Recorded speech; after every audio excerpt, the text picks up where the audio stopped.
it's such this like, oh, like guttural release.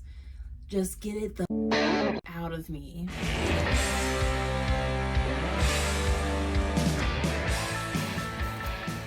Hey y'all, welcome to Meryl's Mystic. I'm Meryl, and I empower witches, bitches, and dudes to complete themselves because you are the one that you are looking for. And today we're here to talk about Aries season. Happy Aries season. Happy astrological new cycle. Happy spring equinox. It is officially spring in the northwestern hemisphere. Happy fall and a happy autumn if you are in the southern hemisphere. It is officially Aries season, our first sign in the cycle, which makes it our baby sign.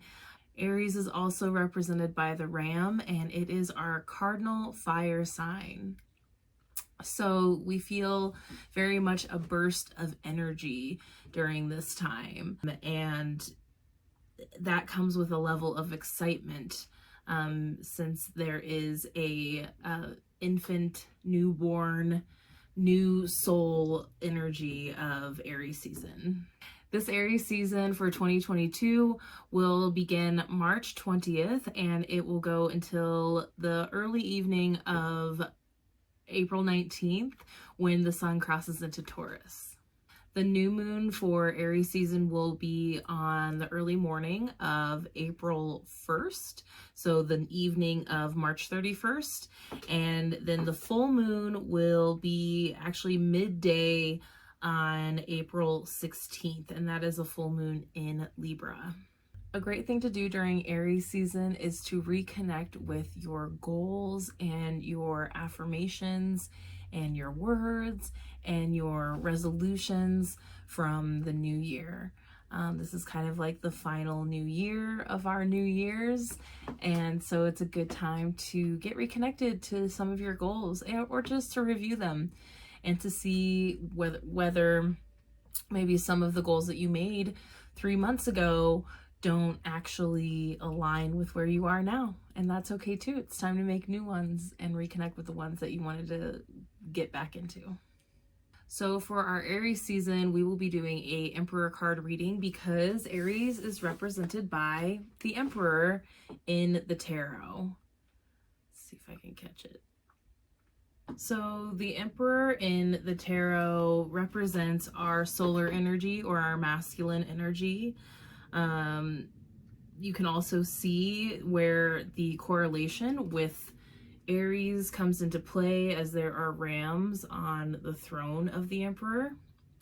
The Emperor is actually the fourth card in the major arcana, and it comes after the Empress. So it's interesting to me, which I'm going to have to look into, why we start our astrology cycle with the Emperor and not like with the Magician. So it's the Magician, the High Priestess, the Empress, and then the Emperor, and then we start our astrology journey.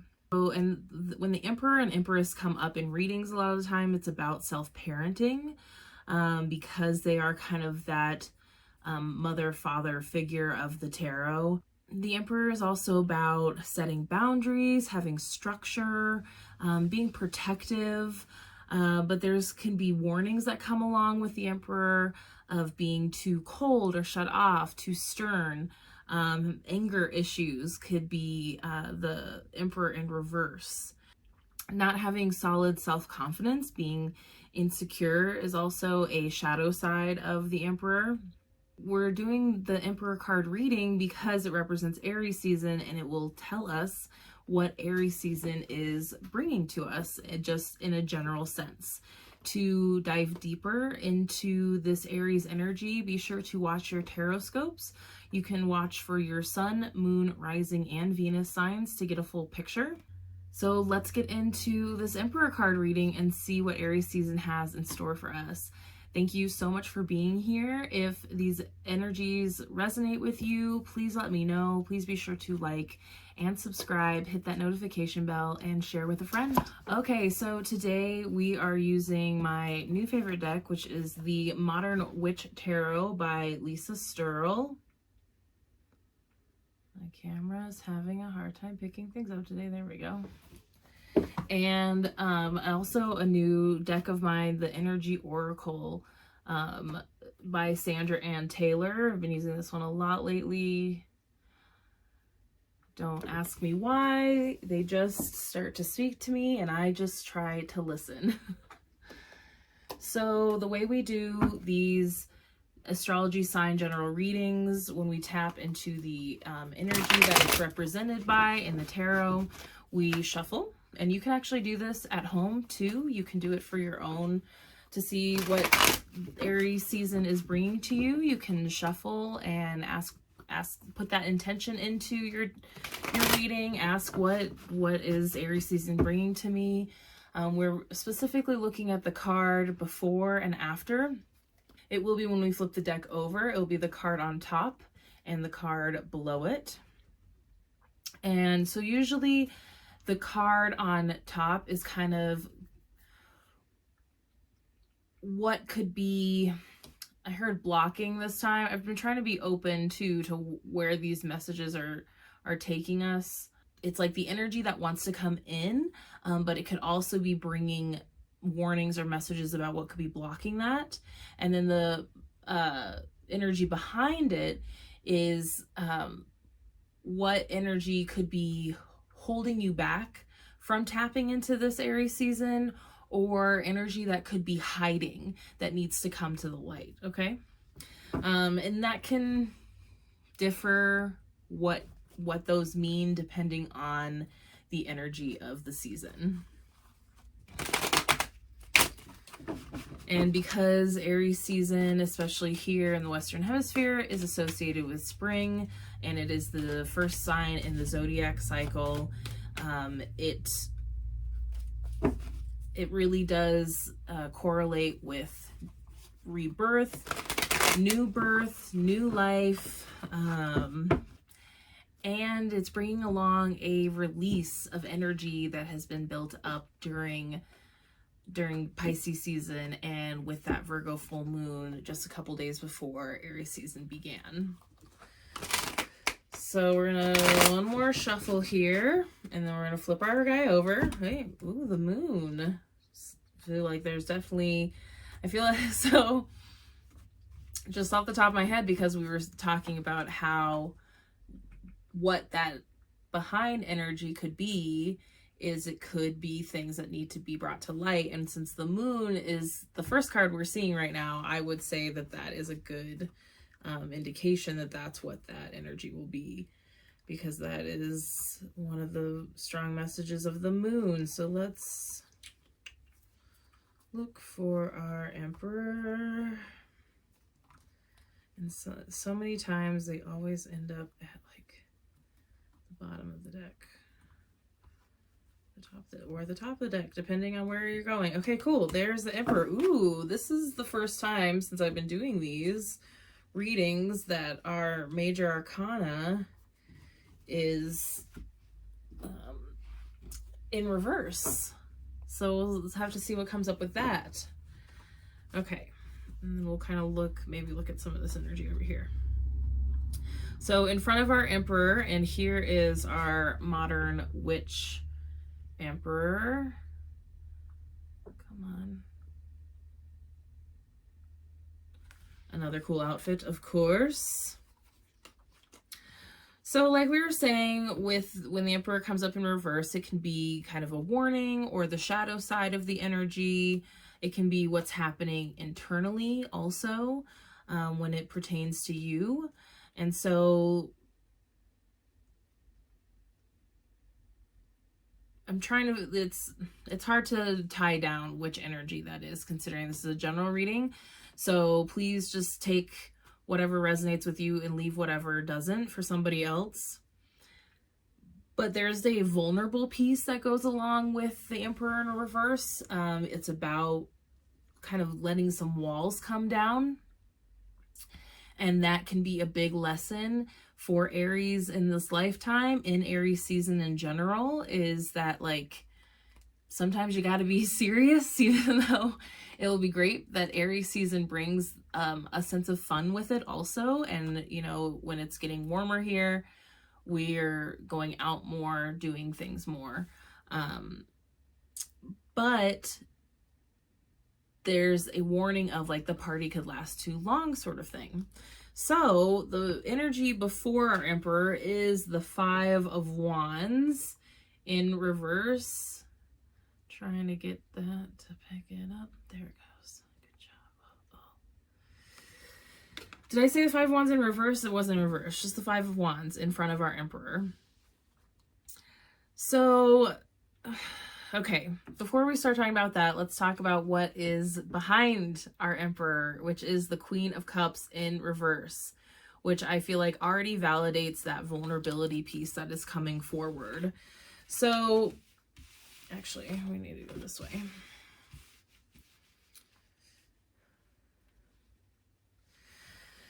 So if you haven't yet, go watch the Virgo full moon general energy reading and your Pisces season tarot scopes, because I guarantee you those messages will cross over into Aries season and possibly the rest of this year.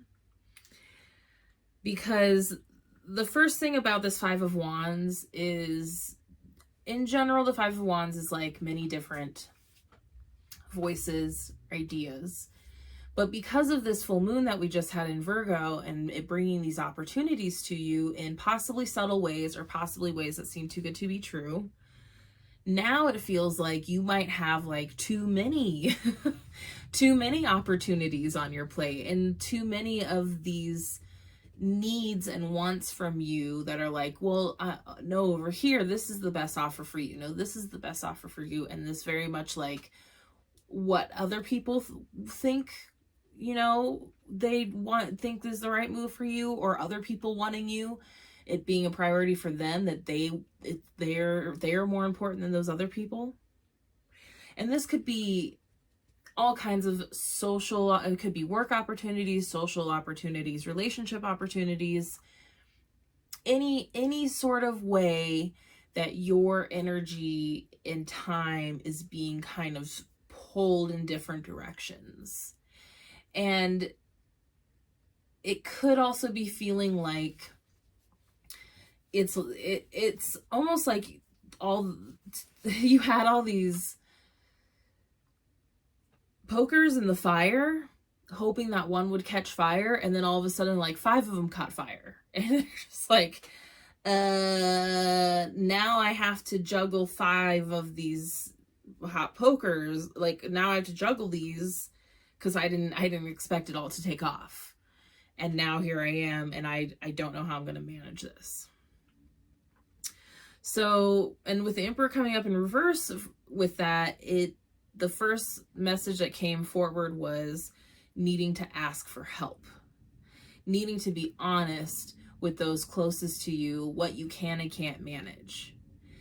And also, what are these expectations that you might be putting on yourself, or you might be thinking other people are putting on you, but you don't actually like, and this has got me in trouble before, where it's like, well, if nobody says anything to me, then how do I know I'm doing anything wrong? And I don't want to say it's gotten me in trouble, because it didn't necessarily backfire. It just didn't work out the way I thought it would in the situation. Like, I did that until all of a sudden it looked like there was a problem, but actually it was showing me that I didn't need to be in that situation. So because it feels like you may be telling yourself that you're not doing enough, and that you're not working enough, and that you should be, you know, doing more and doing this and doing that and the other thing. But if you sat there for a second, you would realize that nobody else is saying that to you but you.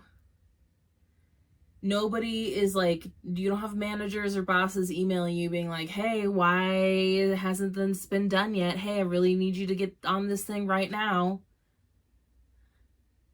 It's like, unless you're really like not doing your job, or not doing, you know, completely dropping the ball on purpose, or, you know, or not know, it's like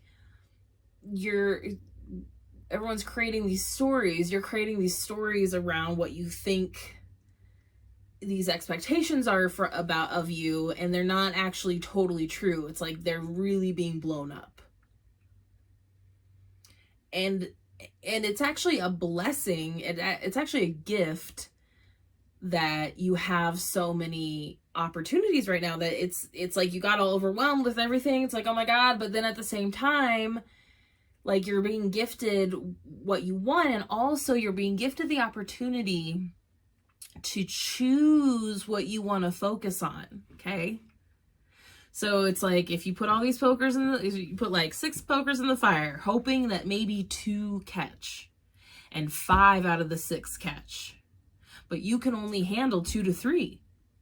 So it's time to figure out which of these 2 pokers you're going to have to purposely put out, which is hard because you worked so hard to have them catch and it got fire, but now there's this other thing. So but it's a gift. It's a gift of putting the power in your hands of saying, what do you want to focus on then?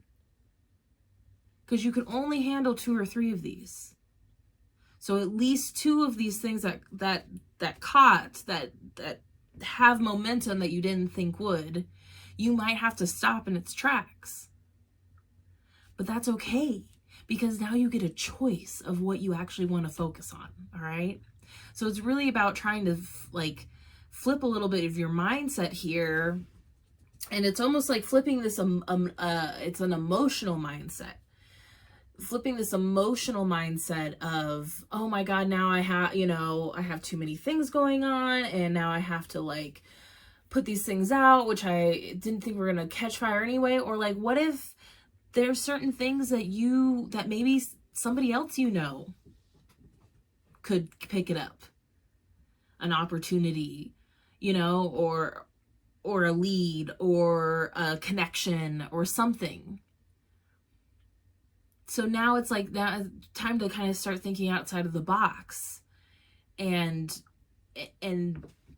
it's like your cup runneth over also. So it's like time to start sharing what's running over. Oh my God, I have too many things going on. Oh my God, I have too many opportunities. Well, who have you been like holding on to in your wing to, like, if there's an opportunity that comes my way, it's for you. Like, here you go. It's time to like start really letting your ripple effect ripple out. And that's probably why this Emperor is like in reverse too, because that's going to require some walls coming down. So I'm super interested to see what everyone's tarot scopes have in store. Because not only was the Moon on the bottom of the deck, knowing that there are things that need to come to the surface, and the Queen of Cups is part of that. So very emotional things here. So what is the emotion truly that you are holding on to, and why, like, why are you not letting them flow out from you? Why are you hoarding now? Now you have too much, and now you don't want to let any of it go. Like, why aren't you? There's an emotion attached to that, like a fear, something deep and subconscious, and possibly from childhood, some sort of trauma. So, some sort of mindset from generations ago. So you're going to have to do some, if this sounds like it's on the right path for you, you're going to have to start doing some digging. Because then also the next card down from where we found our Emperor is the Wheel of Fortune. And the Wheel of Fortune doesn't come up very often. It really is very particular with its presence. So there is like, the Wheel of Fortune for me a lot of the time is like karma, especially when it's coming up right, and it's luck. It's the planet Jupiter. It's the planet of luck. There is something that's trying to bubble up that you need to let come forward, that you need to release. Here's this release piece that's been coming. This emotion, there's an emotional release here too. What do you need to emotionally let go of? Like, it's almost like, because letting go of it is gonna like take this weight off of you and open up all this stuff and open up all this space for you to finally like continue to step into your like your most embodied self.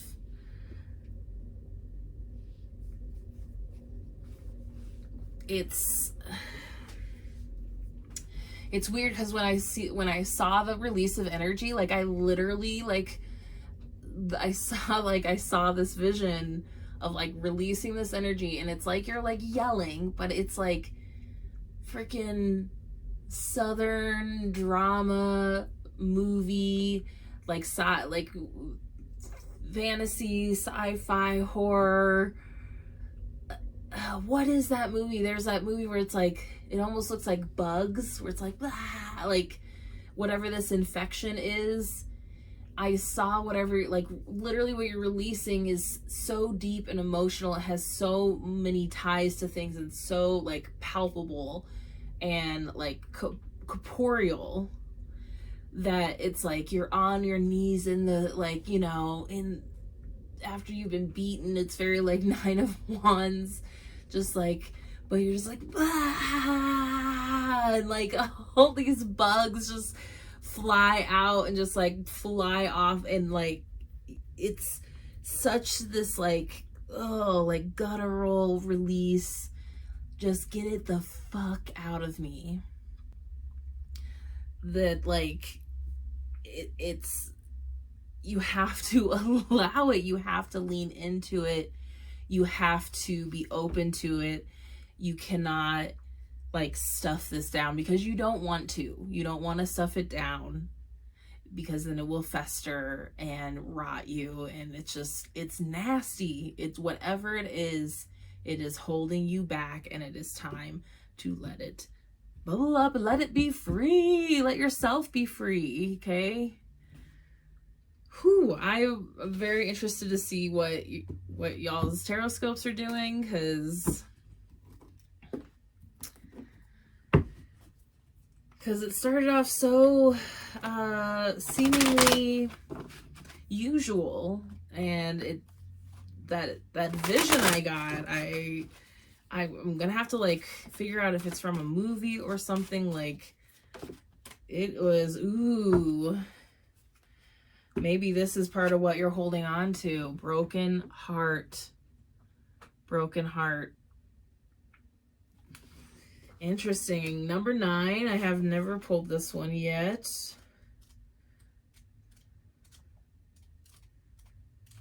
Well, never pulled it till now.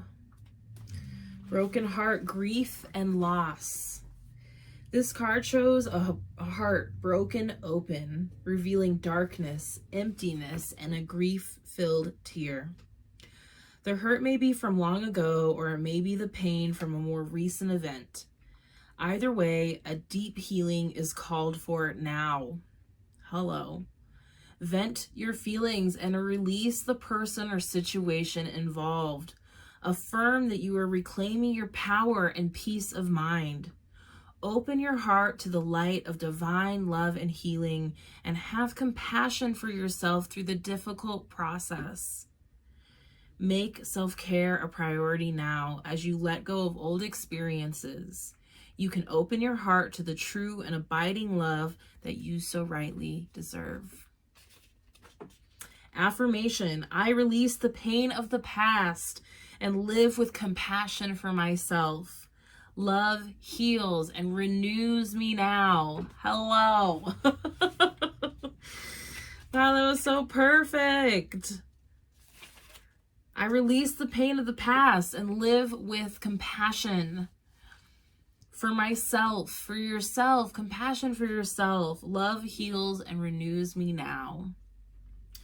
And we're in that spring Aries renewal energy. So take advantage of it. It is here to heal you. I'm ready for a little bit more healing. I don't know about you, but I'm tired of my blues getting me down. I know it's more than that, and I know it's heavier than that. Trust me. I've really been feeling it, but I have to make jokes because Sagittarius rising, and we have to laugh. Laughter next to love is the biggest medicine. So allow yourself to feel, allow yourself to release, and please, like, seriously, there's so much spilling over from Pisces season where we were needing to feel certain things, and now it's you felt it, and now it's time to just like, I don't want to like totally yell because I'm gonna scare my boyfriend, but it's like I want you to find a place where you can yell it out, you know. Scream into your pillow if you can't find any place that people won't be worried about you. So it's just needing to get it out. It's been sitting in there for too long. Okay. I don't want to keep you any longer. Thank you so much for being here. Watch the horoscope.